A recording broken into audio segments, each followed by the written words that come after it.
இன்னைக்கு ரொம்ப சந்தோஷமான நாள் எனக்கு. ஏன்னா எல்லாம் எம்எல்ஏவா ஜெயிச்சுதான் தொகுதிக்கு நல்ல காரியம் பண்ண முடியும். ஆனா எம்எல்ஏ எலெக்ஷன் வர்றதுக்கு முன்னாடியே என்னால இந்த தொகுதிக்கு ரொம்ப நல்ல காரியம் நடந்திருக்கு. நீங்க நம்ம மதுரை மத்திய தொகுதி தெருவெல்லாம் பார்க்கலாம். எல்லா இடத்துலயும் அவசரமா கடந்த 2 நாட்களா குப்பைகள் எல்லாம் அகற்றிட்டு இருக்காங்க. நான் குப்பையா இருக்குன்னு சொன்னேன். இப்ப உட்காந்து எல்லா இடத்துலயும் குப்பைகள் அகற்றிட்டு இருக்காங்க. இதைதானே செய்யணும்னு நான் தலையால அடிச்சுக்கிட்டேன். இப்ப நான் சொன்னோன்னு எல்லா இடத்துலயும் குப்பை அகற்றுறாங்க. சோ தேர்தலில் நீங்க எனக்கு வெற்றிக்கணியை கொடுக்கறதுக்கு முன்னாடியே என்னுடைய கடமையை நிறைவேற்றிக்கிற சந்தோஷம் எனக்கு இருக்கு. அவசரமா குப்பையை அள்ளுறாங்க, குப்பையெல்லாம் கிளீன் பண்றாங்க.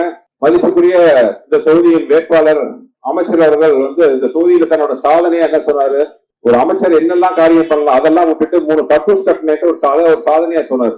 ஏற்கனவே 2 இருந்துச்சு, நான் 3 கழிப்பறையை பண்ணிட்டு அந்த கழிப்பறை எந்த நிலைமையில இருக்கு உங்களுக்கு எல்லாம் தெரிஞ்சிருக்கும். இப்ப நான் சொன்னோன்னு அவசர அவசரமா அந்த கழிப்பறையை பாருங்க, சிமெண்ட் எல்லாம் பூசி தண்ணி எல்லாம் ஊத்தி ரெடி பண்ணிட்டு இருக்காங்க.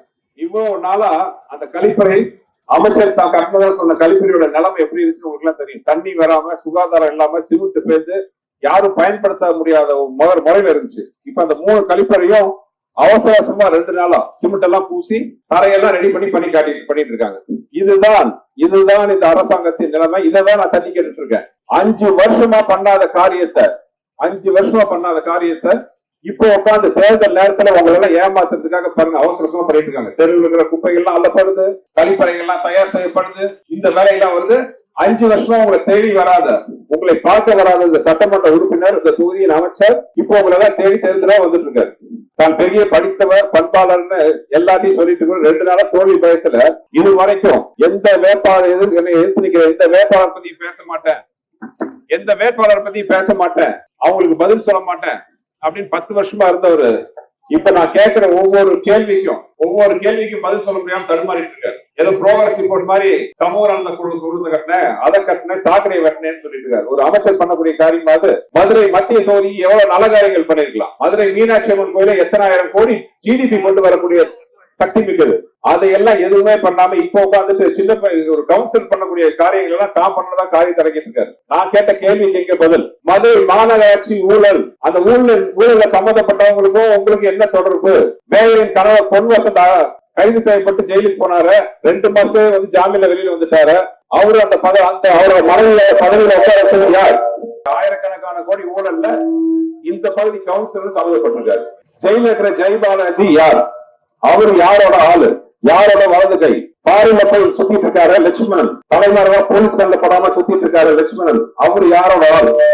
இதுக்கெல்லாம் எங்க பதில்? எங்க இந்த பதில் எல்லாம் விட்டுட்டு தனிநபர் பார்த்ததுல எல்லாம் கண்ணாமூன்னு பேசிட்டு இருக்காரு. என்னெல்லாம் பேரு? பச்சோந்தி, கபட வேலைதாரி, அதோட இன்னொன்னு சினிமா சங்கி. இது புது வார்த்தை. இவங்களுக்கு இதே வேலை. யாரையாச்சும் ஒருத்தவங்க திட்டுனா வார்த்தையை புடிச்சிட்டு சோசியல் மீடியா ஆள வச்சு டெய்லி அதை பதிவு வைக்கிறது.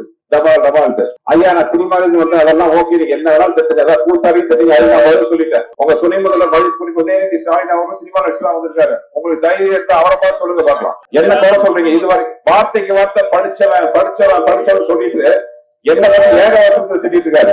ஆனால் நீ உங்களால் படிக்காதவன் என்று இகழப்படும் தான். கர்ம வீரர் காமராஜர் படிக்கல, புரட்சி தலைவர் எம்ஜிஆர் படிக்கல, புரட்சி தலைவர் அம்மா அவர்கள் படிக்கல, ஏன் உங்க தலைவர் டாக்டர் கலைஞர் படிக்கல. ஆனா அவர் எழுதின தமிழ், அவர் படித்த தமிழ் இலக்கியங்கள் எவ்வளவு? ஐயா படிப்புனால வர்றதில்ல தகுதியும் தரமும். ஒரு சர்டிபிகேட் சொல்றாரு. நம்ம தகுதியும் தரமும் ஒரு சர்டிபிகேட் சொல்லாது, நம்மளுடைய நடத்தை தான் சொல்லும். நான் மதுரை தொகுதி மக்களின் குறைகளை பத்தி கேட்கிறேன், மதுரை மக்களுக்காக கேட்கிறேன். இவ்வளவு நாள் பதில் சொல்லாத நீங்க இப்ப எதுக்கு பதில் சொல்றீங்க? ஏன்னா என் குரல் என்னுடைய குரல் இல்ல, மதுரை மக்களோட குரல்.